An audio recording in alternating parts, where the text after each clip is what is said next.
Olá pessoal, hoje dia 4 de julho nós vamos ter a nossa aula número 27 do curso de Catecismo em um ano. Eu, Padre Juliano, convido você a vir comigo. Vamos comentar os números 1514 a 1568 do Catecismo. Vamos ver a última parte do sacramento da unção dos enfermos e uma primeira parte do sacramento da ordem, falando do episcopado e do presbiterado. Diaconado vai ficar para a aula que vem. Bom, então o catecismo nos diz, a partir do número 1514, que embora a unção dos enfermos não seja mais chamada de extrema unção, porque foi corrigida aquela impressão de que só quem estava às portas da morte é que podia recebê-lo, por outro lado, para receber esse sacramento é necessário que a pessoa esteja correndo um perigo de morte. Uma doença, por exemplo, uma gripe, por exemplo, não é motivo para pedir unção dos enfermos. Uma doença que pode decorrer em morte, a gente deve buscar.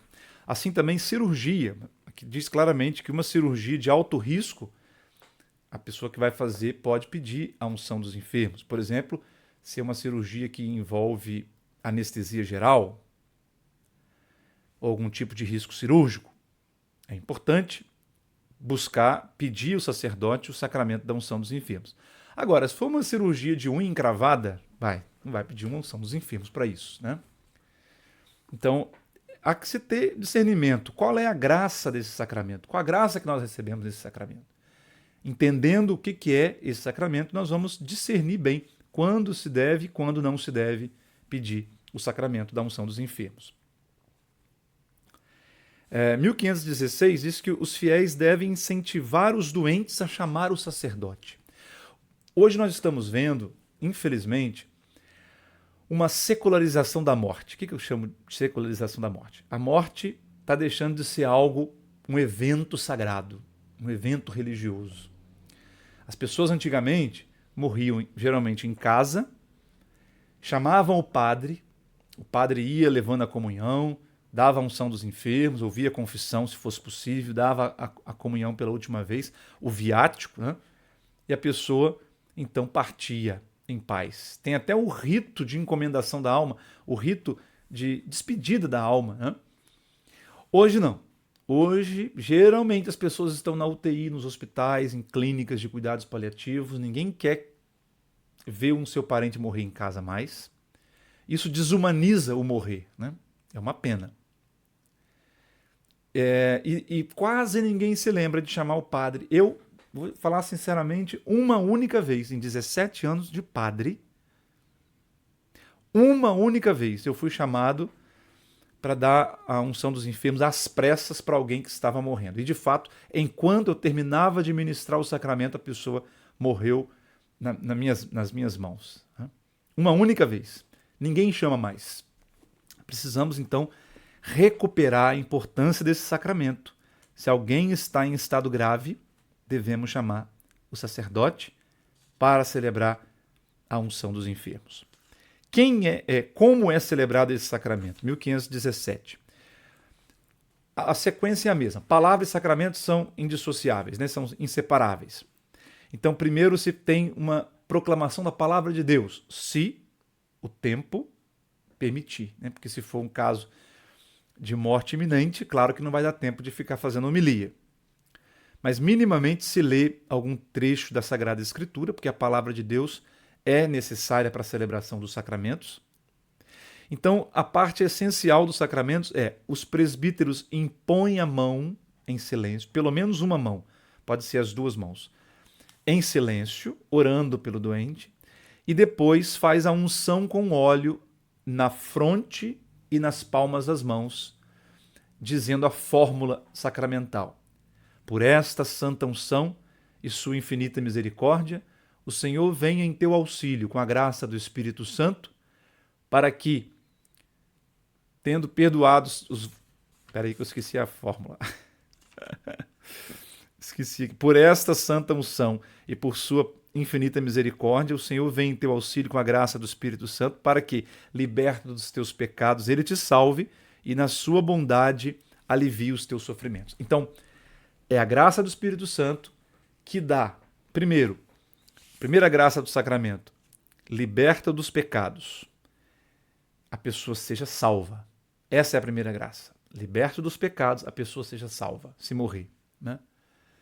E, se for da vontade de Deus, alivie também os sofrimentos físicos, mas principalmente os sofrimentos espirituais. Os efeitos desse sacramento, 1520 e seguintes. A graça do Espírito Santo, um dom particular do Espírito Santo é concedido à pessoa que está recebendo a unção dos enfermos. Primeiro, o reconforto, a paz, a coragem para vencer as dificuldades, para carregar a cruz do sofrimento, né? É uma graça que ajuda a pessoa a lutar contra as tentações do desânimo e do desespero. É cura da alma, mas também a cura do corpo, se essa for a vontade de Deus. Se a cura do corpo for útil para a salvação da alma, Deus também cura o corpo. Certo? É sempre o objetivo final é salvar a alma, é salvar a pessoa. Não é resolver problemas de saúde do corpo, né? Se for necessário, se Deus achar que convém curar o corpo, conceder uma cura física para salvar a alma da pessoa, ele o fará. Mas a maioria das vezes não é necessário. A graça é comunicada à alma, que fortalece a pessoa para se unir à paixão de Cristo. Esta é a grande graça que nós não podemos desperdiçar quando estamos doentes. 1521. Nós nos unimos mais intimamente à paixão de Cristo. Nós nos configuramos à paixão redentora do Salvador. E esse sacramento ajuda, dá graça, dá eficácia para que essa configuração a Cristo aconteça. E o nosso sofrimento, se tivermos a reta intenção, né? Se não ficarmos na murmuração, no lugar de vítima, etc., né? Se nós formos de fato para o lugar que nos compete como doentes, que é nos unir a Cristo e sentir que nós estamos mais próximos de Cristo crucificado, então o nosso sofrimento pode trazer a salvação ao mundo, pode ajudar na conversão das pessoas, né, dos nossos familiares, pode ajudar na obtenção da paz para o mundo. O sofrimento tem valor de redenção. Isso é um mistério, nós não conseguimos compreender como isso se dá. Mas São Paulo fala isso na carta aos Colossenses. Ele diz, eu completo em minha carne aquilo que falta aos padecimentos de Cristo em benefício do seu corpo, que é a igreja. Então, o sacramento, por fim, 1523, fortalece o fim de nossa vida terrestre. Veja, se eu estou doente gravemente, se eu vou fazer uma cirurgia séria, eu não sei se eu vou morrer. Eu posso morrer nessa cirurgia. Então eu devo receber a unção que vai me dar a fortaleza que me prepara para partir desse mundo. E se eu não puder confessar-me sacramentalmente, se eu não tiver forças para falar, para confessar, o sacramento também perdoa os pecados mortais. Aliás, deixa eu responder aqui a uma pergunta de alguém. Da aula passada eu falei sobre a confissão. E uma pessoa enviou uma pergunta interessante. Eu gostaria de comentar aqui essa pergunta. A pessoa disse o seguinte: se ela se esquecer de um pecado grave, né, se durante a confissão ele se esqueceu de confessar um pecado grave. Aqui, ó. Por esquecimento, não. Padre, sua bênção, gostaria de saber se na minha confissão eu me esquecer de algum pecado grave, mortal, receber o perdão dos pecados confessados e depois eventualmente me lembrar desse pecado não confessado, se eu posso comungar ainda assim. Pode. É o Celso que perguntou. Pode sim, viu? Então, eu disse na aula passada, e eu vou repetir aqui, agora explicando melhor. Se você deixou de confessar um pecado mortal por vergonha, por medo, por malandragem mesmo, então a absolvição não foi válida. Nenhum pecado foi perdoado, né? Mas se você deixou de confessar porque esqueceu, então não tem problema. Porque o que importa é a intenção. Se a sua intenção for sincera, Deus perdoou todos os pecados, inclusive aqueles de que você se esqueceu. Então não precisa correr procurar o padre de novo. Né? Tem gente que sai do confessionário, aí chega na porta da igreja, lembra, volta no confessionário. Não, não é necessário. Certo? Se você fez o seu exame de consciência, o seu ato de contrição para aqueles pecados, e na hora você esqueceu um, todos estão perdoados. Se você achar pertinente, na próxima confissão, não precisa correr para isso, né? Na próxima confissão você confessa aqueles que você esqueceu, mas já estão perdoados, ok? Voltando aqui para a unção dos enfermos. O viático, 1524. A Eucaristia é chamada de viático. Via, em latim, quer dizer caminho. Ático quer dizer pão. Então, viático quer dizer o pão do caminho. Viático é o nome que se dá à comunhão eucarística daqueles que estão partindo desse mundo. Né? Recobrando aquela história do primeiro livro dos Reis, quando o profeta Elias está sendo perseguido pelo rei Acabe e sua mulher. Ele dorme, então, cansado, esgotado, estressado, depressivo, desanimado de fugir, e um anjo traz pão e uma bilha com água, e aí o anjo o acorda dizendo: levanta-te e come, porque o caminho é longo. Ali está a imagem figurada, né, prefigurada, do cristão que parte desse mundo. A igreja diz: levanta-te e come, porque o caminho é longo, o caminho para o céu. Né? Então, é muito importante também dar a comunhão a quem está partindo. Muito bem. 1533 do Catecismo, fazemos a introdução aí sobre a última categoria dos sacramentos. Então, vamos lembrar aqui quais são as categorias dos sacramentos. Primeiro, sacramentos de iniciação cristã: batismo, confirmação e Eucaristia. Né? Vamos lembrar. Depois, sacramentos de cura: penitência e unção dos enfermos. Agora, a última categoria é os sacramentos do serviço de comunhão: ordem e matrimônio. Então aqui completamos os 7 sacramentos. 1, 2, 3, 4, 5, 6 e 7. Certo? Iniciação cristã, os 3 primeiros. Cura, 2. Serviço de comunhão, 2. Falando então do sacramento da ordem, primeiramente. O sacramento da ordem, o catecismo nos mostra aqui. Bom, primeiro falando por que se chama serviço de comunhão. Porque são sacramentos destinados à salvação dos outros. Olha que interessante. Enquanto o batismo eu busco para a salvação da minha alma, confirmação, a penitência, a unção dos enfermos, eu busco para me salvar. Esses 2 sacramentos, ordem e matrimônio, eu recebo para servir a salvação dos outros. Isso é muito importante entender.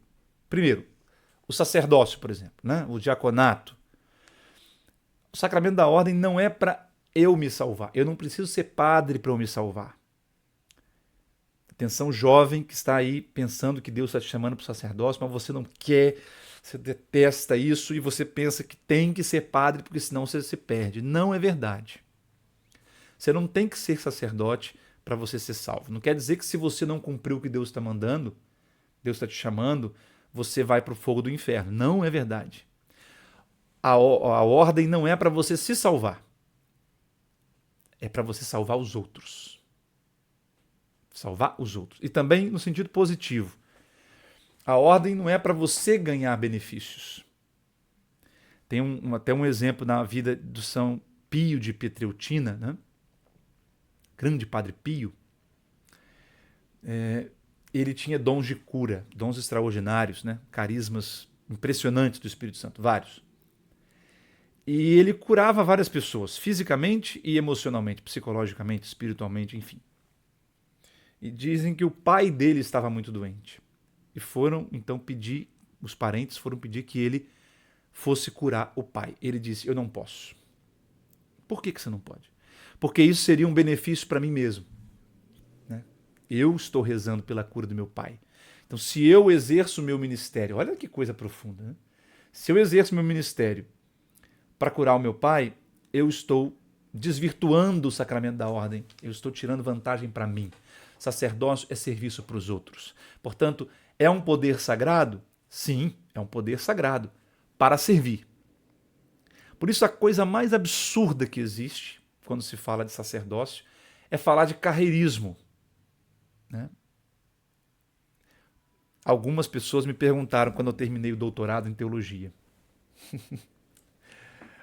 Padre, agora que você terminou o doutorado, o próximo passo é o episcopado?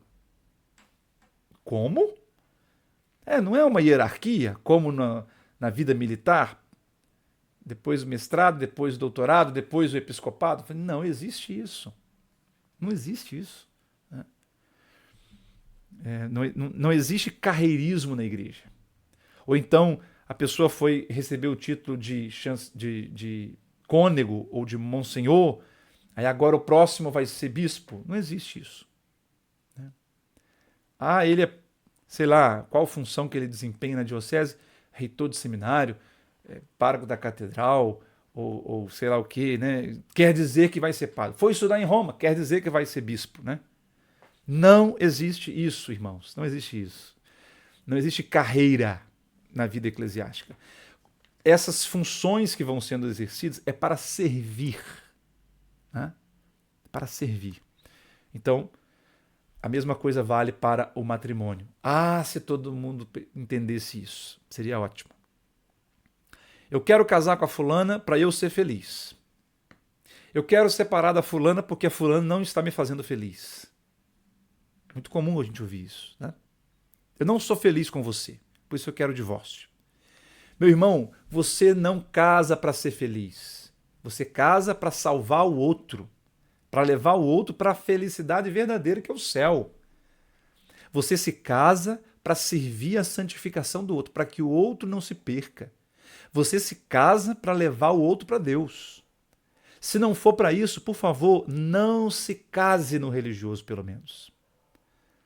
Porque o matrimônio é um sacramento de serviço de comunhão, para servir o outro. Além da consagração do batismo e da confirmação, nós temos no matrimônio e na ordem consagrações específicas, estados de vida. Né? Muito bem, aí agora entramos na ordem. Aqui ele explica de onde vem o nome ordem, do latim ordo. Então, a ordem dos bispos, a ordem dos presbíteros, a ordem dos diáconos, a ordem das viúvas, a ordem dos esposos.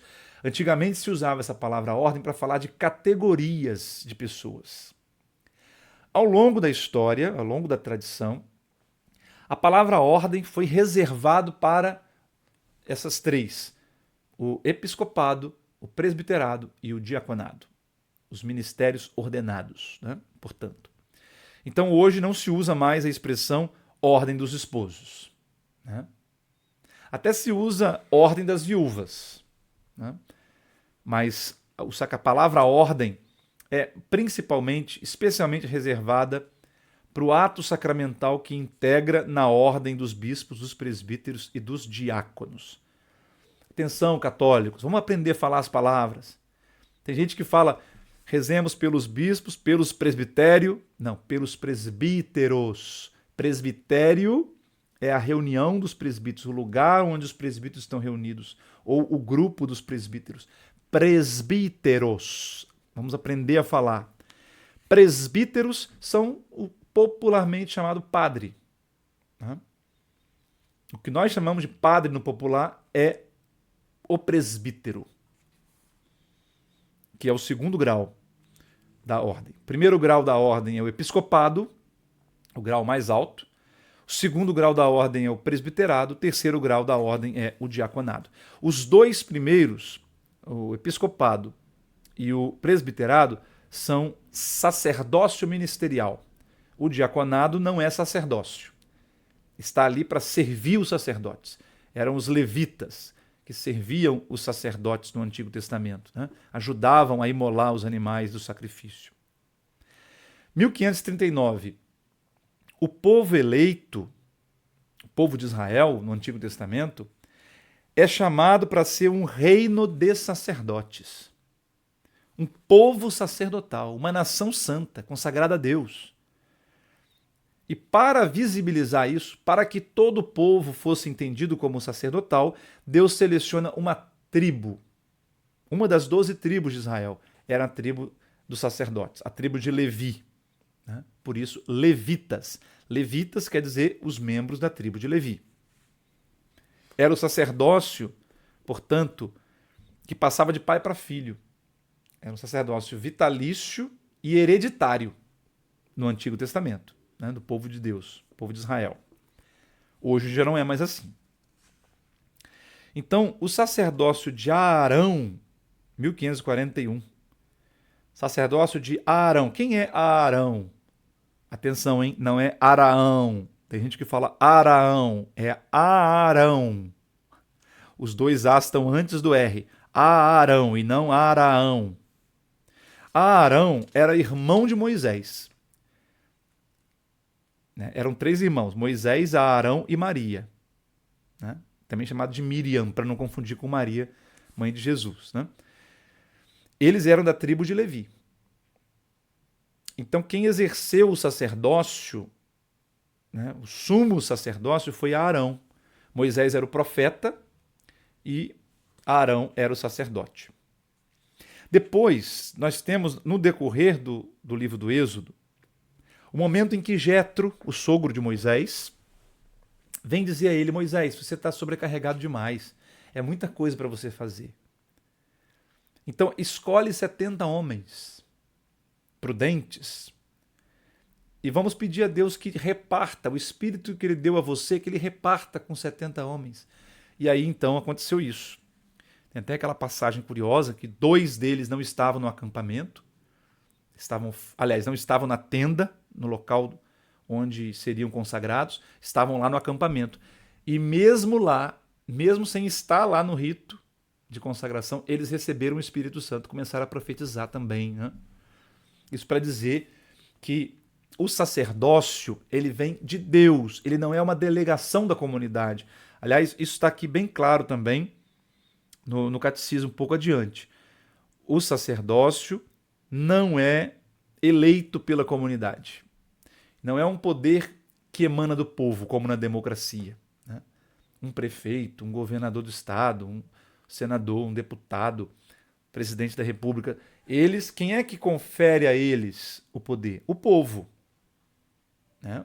Eles são delegados pelo povo para exercer o poder em seu nome. Já os sacerdotes e os diáconos, não. Não é o povo que dá o seu poder, que dá autoridade ao sacerdote. É o contrário, é Deus. O poder vem diretamente de Deus. Portanto, essa passagem que eu mencionei do Antigo Testamento, dos 70 homens, exatamente mostram isso, que o poder vem de Deus. Mesmo que tenha sido Moisés a escolher os 70 homens, Deus chancelou o que Moisés disse. E quem deu o poder foi Deus. Mesmo sobre aqueles que não estavam lá na liturgia. Bom, Moisés e Arão representam os sumos sacerdotes, os bispos hoje. E esses 70 homens, para colaborar com Moisés, são os presbíteros, hoje. Né? E depois tem ainda a terceira parte, a terceira ordem, né, que são os diáconos, que são aqueles que ajudam, que ministram, servem os sacerdotes, seguravam os animais para o sacerdote imolar o animal, derramar o sangue. Né? São os diáconos, portanto. As 3 ordens sacerdotais, as 3 ordens do ministério da ordem, do sacramento da ordem, vêm do Antigo Testamento, portanto, são prefigurados lá. 1545. Só Cristo é o verdadeiro sacerdote. Os outros são seus ministros, diz Santo Tomás de Aquino. Então, eu sou presbítero, eu digo que eu sou sacerdote. Por que eu digo que eu sou sacerdote? Porque eu, pela ordem, sou configurado à pessoa de Cristo cabeça. Ele é o sacerdote. Já que eu sou unido a ele pelo sacramento da ordem, pelo batismo primeiramente, pela crisma, mas plenamente pela ordem, é que eu sou chamado de sacerdote. É a mesma coisa, por isso que Jesus diz, né? A ninguém deveis chamar de pai, pois um só é vosso pai, Deus. Ah, então por que nós chamamos o sacerdote de padre, que quer dizer pai? Porque eu não estou dizendo, quando você me chama de padre Juliano, você não me está dizendo que o Juliano é o seu pai com P maiúsculo, no lugar de Deus. Tira Deus e põe o Juliano. Não, de jeito nenhum. Eu só sou chamado de padre porque, pela ordem, eu sou configurado a Cristo. Né? E Cristo e o Pai são um. Né? Cristo é aquele que revela o Pai. É nesse sentido, então, que nós podemos ser chamados de sacerdotes, porque nós estamos configurados sacramentalmente ao Cristo cabeça. Como eu disse, toda a comunidade é sacerdotal pelo batismo, chamado sacerdócio comum dos fiéis, e existe o sacerdócio ministerial ou hierárquico, que é esse do sacramento da ordem. Um está relacionado com o outro. Um existe em função do outro. Né? O padre é ordenado para servir a comunidade é sacerdote, é sacerdotal por causa do padre. Né? Mas esses dois graus de sacerdócio, o sacerdócio ministerial e o sacerdócio comum, batismal, eles são diferentes não apenas em grau, mas essencialmente. Na essência, eles são distintos. Né? Na essência, eles são distintos. Muito bem, 1548, o sacerdote age in persona Christi capitis, na pessoa de Cristo cabeça, principalmente quando está celebrando os sacramentos, né? E pregando a palavra de Deus. Essa presença de Cristo no ministro, 1550, não quer dizer que também as fraquezas do padre influenciam na presença de Cristo. Né? Não quer dizer que quando o padre comete um crime, é Cristo que está cometendo o crime. Não. Mas quando aquele padre batiza ou consagra o pão e o vinho, aí sim, é Cristo que está batizando, é Cristo que está consagrando o pão e o vinho. Então, nos sacramentos, esta garantia é assegurada de que o padre é a presença de Cristo. Né? Seja ele quem for, viu?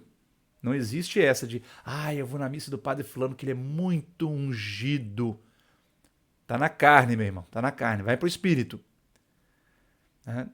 Ir pro espírito quer dizer entender que seja quem for o sacerdote, se ele recebeu validamente o sacramento da ordem pela imposição da mão dos bispos, e não importa também que bispo, ele está na linha direta que vem lá dos apóstolos. Ele está na sucessão apostólica, portanto, ele é sacerdote. O que ele celebra é válido, é sacramento. E pronto, acabou. O que vem além disso é pura bajulação. Me desculpa a expressão. Né? Muito bem. O sacerdócio é um verdadeiro serviço, já falamos disso. Em nome de toda a igreja, então o sacerdote ele é representante de Deus para a comunidade, para a igreja, mas ele é também representante da igreja perante Deus. Por isso é que quando a gente vai se confessar diante de um padre, nós estamos simultaneamente confessando aqueles pecados a Deus, porque o padre representa Cristo, e confessamos também à igreja, porque o padre representa a igreja. 1553, aquilo que já falamos. Os sacerdotes não são delegados da comunidade, mas o poder vem de Deus. Os 3 graus, já falei, né? Os 2 graus do sacerdócio, episcopado e presbiterado. O diaconado é para ajudar e servir os outros 2. Olha que interessante essa citação aí, está no finalzinho do número 1554. O texto é de Santo Inácio de Antioquia. Santo Inácio, gente, conheceu os apóstolos, né? Olha só. Que todos reverenciem os diáconos como Jesus Cristo, como também o bispo, que é a imagem do Pai, e os presbíteros, como o Senado de Deus e como a Assembleia dos Apóstolos. Sem eles não se pode falar em igreja. Tá bem claro aí, então. Por que a gente não chama os batistas, os presbiterianos, os assembleianos, os adventistas de igrejas? Não é correto, teologicamente, eu dizer igreja batista, igreja presbiteriana, igreja Assembleia de Deus. Por quê? Porque eles não têm esses três graus do sacerdócio, da ordem ministerial. Eles não têm a sucessão apostólica, a presença de um bispo validamente ordenado, eles não têm presbíteros validamente ordenados, eles não têm diáconos. Embora eles usem o nome, igreja presbiteriana. Por que esse nome? Porque eles chamam de presbíteros, os pastores deles, né? Só que nós não reconhecemos esses presbíteros como legítimos. Por quê? Porque não vem daquela ordem que vem da imposição de mãos na linha sucessória dos apóstolos, né? Houve uma quebra durante a Reforma Protestante, quebraram, romperam com todo o passado e começaram dali, né? Mesmo que hoje eles passem de uma geração a outra, mas na origem deles não tem o sacerdócio. Então, onde não há o diácono, o bispo e o presbítero, sem eles não se pode falar em igreja. Está aí. Por que nós chamamos de comunidades eclesiais? Essas denominações nós chamamos de comunidades eclesiais, mas não de igrejas propriamente, porque lhes falta o sacramento da ordem. Muito bem. Falando da ordenação episcopal, a plenitude do sacramento da ordem. Como eu falei, o primeiro grau da ordem é o episcopo, né? O bispo, em português, bispo, em grego, episcopo. Episcopo quer dizer aquele que olha de cima, aquele que supervisiona, aquele que está em cima para olhar melhor, para cuidar melhor de todos, né? Bispo. A sagração episcopal, hoje nós usamos mais a palavra ordenação também para os bispos. Antigamente se falava, para os bispos se falava sagração episcopal. Hoje convencionou-se usar a mesma palavra que usamos para os presbíteros e para os diáconos. Ordenação episcopal. Muito bem. É a plenitude do sacerdócio. Por isso, a importância da Eucaristia celebrada pelo bispo, 1561. Quando o bispo, com os presbíteros, os diáconos e o povo estão reunidos para celebrar a Eucaristia, ali está a plenitude da igreja diocesana, né? A igreja particular, a plenitude. Então é tão importante, não deixe de comparecer a uma missa quando o bispo está presente. É uma graça muito grande. A pessoa do bispo, né? Que é o sumo sacerdócio. Sumo quer dizer que resume, que contém a plenitude do sacerdócio, né? A realidade total, 1557 explica isso, né? Do ministério sagrado. Muito bem, os presbíteros, a partir de 1562, são os colaboradores da ordem sacerdotal, episcopal, são os sacerdotes do Novo Testamento, exercem o seu sagrado munus principalmente no culto eucarístico, no sacrifício da missa, né? É dali que o padre encontra, né, retira força para o seu ministério sacerdotal, na missa, de preferência diária. Embora não haja um mandamento explícito, há uma recomendação viva da igreja, recorrente, que os sacerdotes celebrem diariamente o sacrifício eucarístico. Por quê? Ora, porque o padre pode fazer várias coisas boas para o povo. Pode pregar, dar catequese, visitar os doentes, dar um aconselhamento, né? Várias coisas o padre pode fazer. Fazer missão, dar uma formação, né? Mas nada disso chega aos pés do que o padre faz de bem para a comunidade quando celebra uma missa. Então, o padre, ao celebrar a missa, mesmo sozinho na casa paroquial, como hoje, por exemplo, eu celebrei, né? Não tinha missa em nenhum lugar, eu celebrei sozinho na casa paroquial. Mas sozinho entre aspas, porque não é sozinho. A igreja eu nunca estou, quando eu estou exercendo sacerdócio, eu nunca estou sozinho. É a igreja militante, em união com a igreja triunfante, em união com a igreja padecente do purgatório, né? É o corpo místico de Cristo que está diante do trono oferecendo ao Pai o sacrifício redentor da cruz, de Cristo, né? Então, quando um padre celebra a missa pelos seus paroquianos, ele está invocando a bênção maior, ele está invocando a proteção divina, ele está colocando as intenções de todos os seus paroquianos. Isso é um bem que não se pode calcular, não se pode medir, né? Muito maior do que se o padre estivesse fazendo qualquer uma dessas outras coisas que também são importantes. Então, meu irmão sacerdote, não deixe de celebrar a missa todo dia, se possível, porque é um privilégio, primeiramente, né? Muitos fiéis gostariam de ter a missa diária, a comunhão diária, e não tem. E nós, padres, temos a oportunidade de celebrar todo dia, de comungar todo dia. E, além disso, presidir a Eucaristia, oferecer o sacrifício. Cada missa é um sacrifício único, próprio, né? É o sacrifício único da cruz, mas é um sacrifício próprio, porque renova aquele sacrifício da cruz. E tem outra eficácia, né? É como se Jesus estivesse de novo apresentando, né, o seu corpo e o seu sangue ao Pai. Ele impetra de novo novas bênçãos, novas graças. Então é um bem muito grande uma missa que um padre celebra. Os presbíteros só podem exercer o seu ministério em comunhão com o bispo, 1567. O presbítero é colaborador do bispo, então não pode fazer nada sem o bispo, né? Nicil sine episcopo, diz Santo Inácio, né? Nada sem o bispo. Nada sem o bispo. E os presbíteros estão unidos entre si pela fraternidade sacramental, né? O sacerdócio depende também dessa fraternidade presbiteral, é muito importante. Tá bom? Então, aqueles que tiverem dúvidas, escrevam para mim por e-mail, nós vamos responder. E se você ainda não é inscrito no nosso canal, clique aí em inscrever-se, dá um joinha, compartilha, comente alguma coisa. Tudo isso que você interagir com o vídeo ajuda a evangelizar, porque força o algoritmo dessa rede social a divulgar esse vídeo.